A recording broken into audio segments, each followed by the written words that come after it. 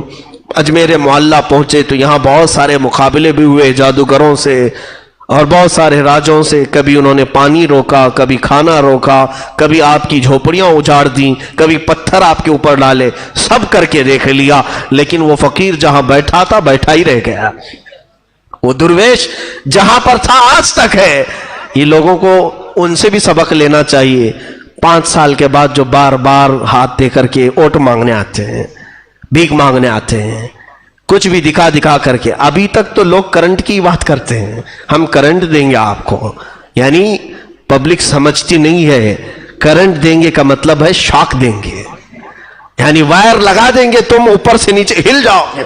دیہاتوں والے بہت سارے بیچارے خوش ہو جاتے ہیں, ارے اس بار کی حکومت آ رہی ہے, وہ کہہ رہی ہے 24 گھنٹہ کرنٹ دے گی, 24 گھنٹہ کرنٹ دے گی. انہیں پتا نہیں ہے بیچاروں کو یہ کرنٹ کون سا دینے والے ہیں, پوری باڈی پر کرنٹ لگائیں گے اور اتنا ہلو گے کہ 5 سال تک ہلتے ہی رہو, اور پھر کرنٹ دیں گے ابھی چند مہینوں کے بعد. ہاں دیکھنا الیکشن کے مدوں میں یہی ہوتا ہے, ہم آپ کو بجلی دیں گے, کرنٹ دیں گے, پانی دیں گے, یہی سب. یہ بہت پرانے وعدے ہو گئے ہیں, کچھ نیا لانا چاہیے. اور شاید اس بار کی جنریشن ان کو ووٹ دے گی یہ کہنے پر کہ ہم آپ کو آئی فون دیں گے. ہو سکتا ہے یہ بھی مدعے آئے ہیں, لیکن میرے سرکار غریب نواز نے کسی کے سامنے کوئی ایسی بڑی بات کہہ کر کے حکومت مانگی نہیں, کبھی کسی پر ظلم کر کے یا کسی کو مار کر کے اپنا تخت بچھایا نہیں یا اپنی کرسی بٹھائی نہیں. یہ تو رب ذوالجلال نے انہیں بٹھایا ہے کہ کوئی ہلا نہیں سکا کرسی, اور چاہے کوئی بھی آئے, لیکن وہ سر جھکا کر آج بھی اس بادشاہ اعظم کے دربار میں پہنچتا ہے. انگریزوں میں جب یہاں 200 سال تک تھے، ایک بڑا مشہور رائٹر ہے، انگریز تاریخ لکھتا ہے، وہ واپس انگلینڈ جا کر کے ایک کتاب لکھا ہے اور کہا ہے ہندوستان میں بہت عجیب و غریب چیزیں میں نے دیکھا ہے، تاج محل ہے، فلاں محل ہے، وہ اور بھی بہت ساری چیزیں، لیکن ایک بہت انہونی بات مجھے نظر آئی اس تاریخ میں۔ وہ لکھتا ہے کہ راجستھان کا علاقہ اور اجمیر ایک شہر ہے، وہاں پر ایک قبر بنی ہے اور وہ سب پر حکومت کر رہی ہے۔ اس انگریز نے لکھا ہے کہ ہم نے زندوں کو حکومت کرتے ہوئے دیکھا ہے، لیکن ہندوستان میں ایک قبر حکومت کر رہی ہے۔ اس کی نظر میں قبر ہے، لیکن ہماری نظر میں وہی جنت الفردوس ہے۔ یقیناً وہ اعلیٰ مقام پر پہنچے ہوئے ہیں جنت الفردوس میں۔ عزیزان گرامی، سرکار غریب نواز رضی اللہ تعالیٰ عنہ کی حکومت جو دلوں پر قائم ہے، ہم میں سے کون انہیں دیکھا ہے؟ ہمارے باپ داداؤں میں سے کون انہیں دیکھا ہے؟ لیکن نام آتے ہی کیسے محبت سے ہم جھوم جاتے ہیں، کیسے ادب ہمارے اندر آتا ہے۔ اس بات کو یاد رکھنا کہ محبتیں دلوں میں ڈالنا انسانوں کا کام نہیں، یہ رب العالمین کا کام ہے۔ اللہ رب العزت کسی کو زندہ رکھنا چاہے، صدیاں گزر جائیں گی لیکن اس کا نام باقی رکھے گا، اور کسی کو مارنا چاہے، کل مرا ہے آج بھول جاؤ گے، سال نہیں بیتے گا کہ اس کی قبر کی تختی بجھ جائے گی۔ لوگ گزرنے والے اب فاتحہ پڑھنے والے بھی نہیں رہ جائیں گے۔ جب کسی کو مولا بھلانا چاہے ایسے بھلا دے گا۔ کیا ہندوستان کی تاریخ میں ایسے بڑے بڑے بادشاہ نہیں آئے؟